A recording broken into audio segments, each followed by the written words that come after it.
इस एपिसोड में हम देखते हैं कि समुद्र में एक चोर लड़की अपनी छोटी नाव में सफर कर रही होती है। वह एक बेचैन और फंसी हुई औरत बनकर पायरेट्स को धोखा देती है। वह उन्हें खजाने का वादा करती है ताकि वे उसकी मदद करें।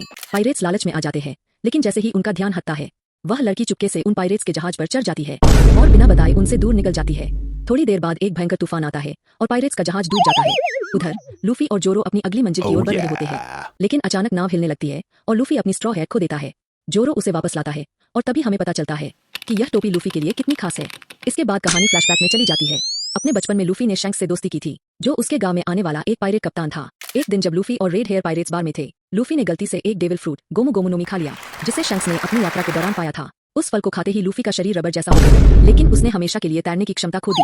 फिर हम देखते हैं हिगुमा, एक पहाड़ी डाकू, जो लूफी को डराता है और उसे अगवा कर ले जाता है। शैंक्स उसकी मदद के लिए आता है, लेकिन तभी एक सी किंग यानी समुद्री राक्षस प्रकट होता है। वह हिगुमा को पूरा निगल जाता है और लूफी पर हमला करने ही वाला होता है। तभी शैंक्स बीच में आकर लूफी को बचाता है, लेकिन इस दौरान उसकी बाई भुजा चली जाती है। इसके बाद शैंक्स और उसका दल गांव छोड़कर ग्रैंड लाइन की ओर रवाना हो जाता है, लेकिन जाने से पहले शैंक्स अपनी स्ट्रॉ हैट लूफी को दे देता है और कहता है, जब तुम एक महान पायरेट बनो तो यह टोपी मुझे लौटाना। वर्तमान में लौटते हैं। लूफी को बहुत भूख लगी होती है। उसी समय उसे आसमान में एक बड़ा पक्षी दिखाई देता है। वह उसे पकड़ने की कोशिश करता है, लेकिन पक्षी लूफी को अपनी चोंच में दबोच कर उड़ जाता है। यह देखकर जोरो उसकी नाव लेकर उसके पीछे निकल पड़ता है। इसी बीच समुद्र में फंसे कुछ बगी पायरेट्स को जोरो की नाव मिलती है। वे उस पर चढ़ जाते हैं और उसे लूटने की कोशिश करते हैं, लेकिन जोरो उन्हें आसानी से हरा देता है।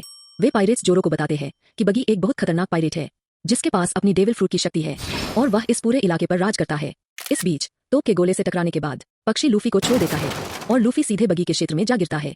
वहीं उसकी मुलाकात होती है उस चोर लड़की से, जो पहले खजाने का नक्शा चुराकर भाग गई थी और अब बगी पायरेट्स उसके पीछे पड़े हुए हैं।